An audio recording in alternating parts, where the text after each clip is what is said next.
Bonjour à tous. Alors, je suis heureux de commencer cette semaine de jeûne et prière avec vous en participant à la première matinale sur le thème la prière qui ouvre le ciel. Pour ça, j'aimerais prendre une prière de Moïse. Vous savez, ce moment où Moïse et Aaron vont voir le Pharaon de la part de Dieu. Et ils viennent avec cette requête, laisse aller le peuple pour qu'il puisse aller adorer l'Éternel dans le désert. Et là, ils ont des bons motifs, ils sont envoyés par Dieu, voilà, le plan devrait se dérouler là, parfaitement, tout devrait aller très bien, sauf qu'ils essuient un refus de la part de Pharaon. Et pire encore, Pharaon alourdit leurs tâches et il leur demande maintenant de trouver les matières premières pour faire les briques. Alors, on aurait pu penser, c'est vrai que la délivrance allait être immédiate, le peuple allait pouvoir partir, voilà, et ils ont exactement connu l'inverse. Et à ce moment-là, Moïse va se tourner vers Dieu et il va faire cette prière que l'on trouve dans Exode 5, versets 22-23. Alors Moïse se tourna vers l'Éternel et lui dit « Ô Seigneur, pourquoi fais-tu du mal à ce peuple? Pourquoi donc m'as-tu envoyé ici? Depuis que je suis venu trouver le Pharaon pour lui parler en ton nom, il a maltraité ce peuple et toi tu n'as rien fait pour délivrer ce peuple. » Donc on comprend bien ici que Moïse est plein d'incompréhension. Qu'est-ce qui se passe? Il comprend pas tout compte fait. Il vient avec un cœur lourd. Voilà, pourquoi les choses empirent? Pourquoi t'as pas agi? Pourquoi il y a encore plus d'adversité qu'avant? Pourquoi les gens, maintenant ils vont murmurer, ils vont pas perdre confiance en toi? Qu'est-ce qui se passe? Et dans ces moments où tout compte fait, on pense être dans la volonté de Dieu, on a des bonnes motivations et on prie pour ça. Et où exactement l'inverse se produit, on a du mal à comprendre les plans de Dieu. Est-ce qu'il faut continuer à faire confiance à Dieu? Est-ce qu'on s'est trompé? L'espoir peut parfois disparaître rapidement. Puis, sans parler des gens qui sont autour et leur incompréhension. On a peut-être témoigné que Dieu allait agir, qu'il allait faire certaines choses dans notre famille, sur notre travail, et puis tout compte fait, rien ne s'est passé. Mais il y a un verset qui doit nous encourager dans les moments de prière. Ce verset, on le retrouve dans Ésaïe, chapitre 55, versets 8 à 9.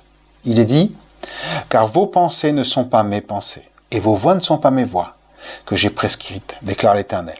Autant le ciel est élevé au-dessus de la terre, autant les voies que je vous ai prescrites sont élevées au-dessus de vos voies. Et autant mes pensées sont élevées, loin au-dessus des vôtres. » Alors, comment comprendre ce verset? Mais en fait, c'est une invitation à prendre des fois de la hauteur sur nos situations, à ne pas regarder juste à ce qui nous entoure, à ce qui est proche de nous, à ce que nous vivons, mais à comprendre que Dieu a des considérations bien plus grandes que simplement nous bénir et nous amener plus loin.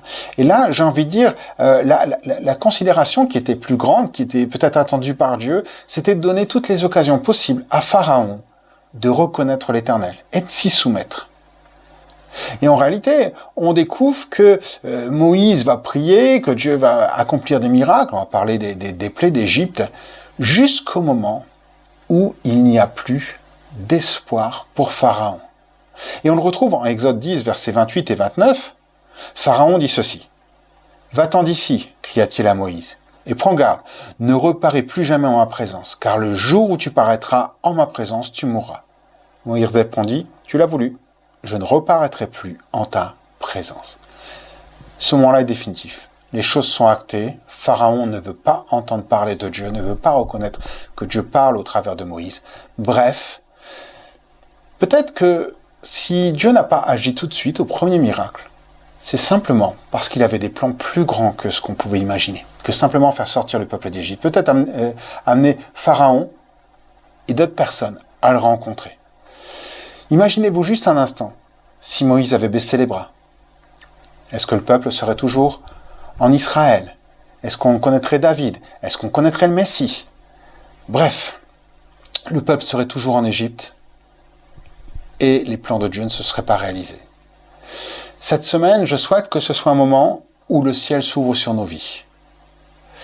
Un moment où peut-être on se sent fragilisé face à l'adversité. Un moment où on est invité à prendre de la hauteur spirituelle sur nos vies, à regarder différemment les défis qui se présentent devant nous. J'aimerais que cette semaine, vous soyez encouragés à garder espoir en Dieu, aux promesses qu'il a mises sur vos vies, à faire confiance à Dieu, qu'il va ouvrir le ciel sur nos vies, sur nos familles, sur notre travail et bien sûr sur notre Église. Alors c'est pour ça que je vous invite à participer à ces moments, que ce soit les matinales, à les suivre, à prier pour cela.